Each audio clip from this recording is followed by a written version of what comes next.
राधे राधे सब भाइयों को। फिर एक भाई ने पूछा, जब भगवान सर्वत्र समान रूप से हैं तो गुरु स्थान धाम में मंदिर में जाना क्या जरूरी है? जब वो सर्वत्र समान है तो इन जगह पर जाना क्या जरूरी है? कहीं भी अपना उसका स्मरण कर ले, उसकी भक्ति कर ले, जरूरी है। हाँ, तो ये ऐसी बात नहीं है जैसे इस भाई ने बोला है जरूरी है। पहले वो जरूरी तब है जब उसको समझ लें। आजकल तो थोड़ा सा फर्क पड़ गया, लेकिन 50 साल पहले तो ज़्यादा जरूरी था। क्यों? मंदिरों में पहले भाव के संत लोग जाते थे। पिकनिक पार्टी, कामना, सेल्फी, बकवासबाजी, होटल, कबाड़ खाना, ये पहले नहीं था। क्यों? एक तो पैदल यात्रा थी। लेकिन आज वो मोल नहीं है भाई। मंदिरों की बात बताइए मैंने। तो इसलिए संत लोग जाते थे, भाव के जाते थे, सात्विक व्यवहार होता था, ज़्यादा भीड़ नहीं होती थी। जो जाता था वो अपनी प्रार्थना भगवान से करता था, तो उधर का माहौल थोड़ा सतोगुणी होता था, वाइब्रेशन ठीक होती थी। आजकल ये मंदिर वाले सिस्टम को शायद आपने सोच के जाना पड़ेगा, क्यों अभी वो माहौल नहीं है। दूसरा, गुरु धाम पर जाना, तो गुरु धाम पर तो अब की भी उसकी अब भी वैल्यू है। गुरु का मतलब जो भगवान को प्राप्त कर चुका उसको गुरु कहते हैं। गु का मतलब अंधकार, रू का मतलब प्रकाश। जिसने माया को जीत के और अपना जाना था वहां पहुंच गया। अंधकार से प्रकाश। हाँ, वहाँ भी विशेष ऊर्जा होती है।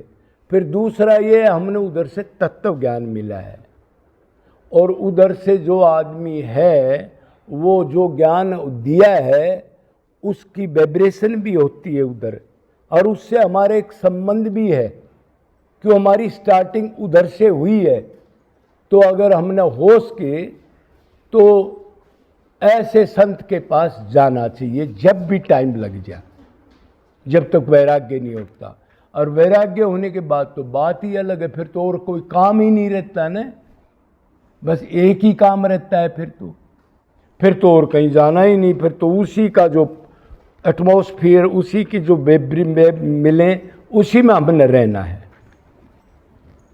अच्छा, दूसरा धाम की कही आपने, तो वृंदावन धाम वगैरह, अयोध्या वगैरह ऐसे जो हैं, वो तो साक्षात उनके अंदर अगर जिसका दिव्य भाव लेके जाए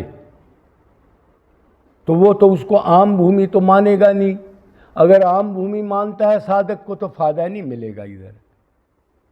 इधर का कदम रखते ही कान खड़े हो जाए, करंट शुरू हो जाए लगना, अरे मैं पापी इधर घुस गया, ये तो भगवान का शरीर है, ये दिव्य धाम है। वो इधर खेले थे, लेटे थे, अब भी हैं, अब भी मेरे को आंसू नहीं आ रहे, मैं धाम पर आया हूँ, धिक्कार है मेरे को, आज भी वो प्रकट हो सकते हैं। इस भाव से जाए, मैं पापी हूँ, मेरे अंदर भाव नहीं है। मतलब धाम को दिव्य माने, आम भूमि ना माने भगवान को। शुरू में साधकों में जो कच्चे साधक होते हैं, शुरू में तो भाव होता है, और शुरू में वो ऐसे आ जाते हैं आगे 1-2 साल में ही तेरे को तो भगवान मिल जाएंगे, तेरे से बड़ा कोई भगत नहीं। ये होता है 99% साधकों का। और 2-4 महीने 1-2 साल लफड़ खा करके वो भाव नहीं मिला, कुछ प्रोग्रेस नहीं हुई, तो फिर वो इसको नॉर्मल मानते हैं।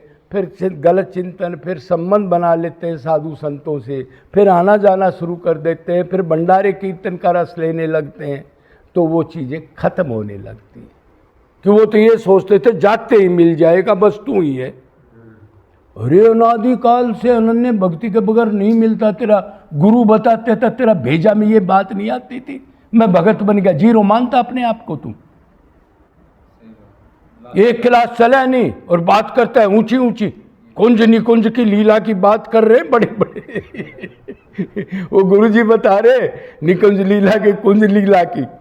गुरुजी आपने देखा है? नहीं मैं बता रहा हूं। और वो बता रहा है उसने देखा नहीं मैं बता रहा हूं। अरे प्रैक्टिकल करके तो भी बता दो कोई, क्या इसी को गाते रहोगे तुम? तो ऐसा देखो चलता रहता है। तो पशु पक्षी वृक्ष को साक्षात भगवान का रूप माने वो आदमी। दूसरी बात बता रहा हूं, समस्त जीवों को कहने को तो कहते हैं लता पला सब कुछ भगवान है, श्री जी है सब कुछ, और बंदरों को बेचारों को भगा देते हैं, इसको बाहर दूर भगाओ ये गंदगी कर रहा है, कुत्ते को भगा देते हैं। ग्राउंड पर क्या कर रहे हो? और बोलने को तो ऐसे बोलते हो दूसरा लट्टू हो जाए तो भगवान ही यार, लता पता, अरे श्री जी है सब कुछ। कर क्या रहे हो अंदर से श्री जी के नाम पे? अरे कम से कम देख तो लो भाई।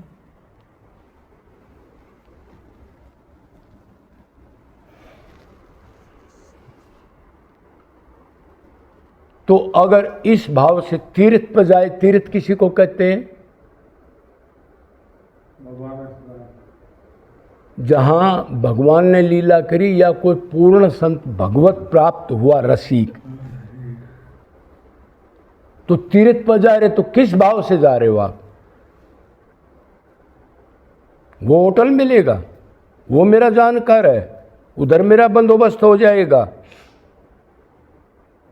वही चटपटा खाना, लड्डू गोपाल ले रखे है और वो कचौड़ी खाने लग रही है। वो और ना दर दिया, अरे कम से कम सात्विक खाना तो खा लेते, 2 दिन का तुम आए हो तो 2 दिन का तो कोई ड्राई फ्रूट वैसे ले लेते। ये क्या कर दिया तुमने? होटलों में लग्जरी में रुक रहे हैं वो आदमी कि 2 पैसे जेब में है ना, और फिर सेल्फी खींच के आके बड़ाई 10 जगह करते हैं। मैं गया था उधर वृंदावन, देखो मेरे को, हो गया काम। भगवान कह रहा तू भूल गया मैं तेरी एक एक एक्टिंग नोट कर रहा हूं, तू उल्टा काम भी क्यों कर रहा है? और चुप रह जाता, इधर ही भक्ति कर लेता। लेकिन जीव का बेचारे का एक तो पूर्ण ज्ञान नहीं है, कि ज्ञान होके भी बहक जाता है, माया ऐसी है। तो वैसे तो प्रभु सर्वत्र समान है। आप बाहर भी कहीं भक्ति करते हो तो सात्विक बोल तो बाहर भी चाहिए आपको, कहीं खेतों में, कहीं जंगल में, कहीं निर्जन स्थान पर, मतलब गांव से शहर से दूरी तो आपको उधर भी चाहिए। आब हवा ठीक चाहिए, साथ सेवा करो, उधर भी भगवान मिल जाएंगे। लेकिन इधर 10-20% प्लस पॉइंट है धाम में और गुरु धाम में, वो वातावरण का, ज्ञान का या आपके अभ्यास का, ये अलग पॉइंट है। बाकी ये नहीं है कि भाई बाहर जो भक्ति करे उसको भगवान ना मिले, ऐसा बिल्कुल कोई रूल नहीं है। और वृंदावन में कोई आ जाए तो उसको एकदम भगवान मिल जाए, वो नरक में भी जा सकता है वृंदावन वास करते हुए, मनुष्य शरीर भी नहीं मिलेगा। ध्यान रखना, कदे कोई ये करे, गुरुजी ने बोला है कुछ भी करूं, तिलक कंठी लगा करके और धाम पर वास कर लूं। अरे भगवान के धाम पर मंदिर में तो उल्टा काम करके जाएगा, उसकी ज़्यादा सजा है। बाहर कहीं वो किसी खोखे पर दारू पिएगा उसकी कम सजा है। ध्यान रखना, सजा का भी अलग अलग लेवल होता है, किस जगह पर कैसा कर्म किया, उसी कर्म का एक जगह ज़्यादा उल्टा फल मिलता है, एक जगह कम फल मिलता है। ध्यान रखना भेजे में क्या कर रहा है। निबलर सोच के न चाल, खतरा ज्ञान का रे। ओया करे निबले सर नीचा अभिमान का, मनमाना अहंकार करके मत चल, रूलिंग से चल। एक एक कदम कर्म योनि का है तेरा, एक एक कदम की तेरी एक्टिंग नोट हो रही है, उसका फल निश्चित मिलेगा।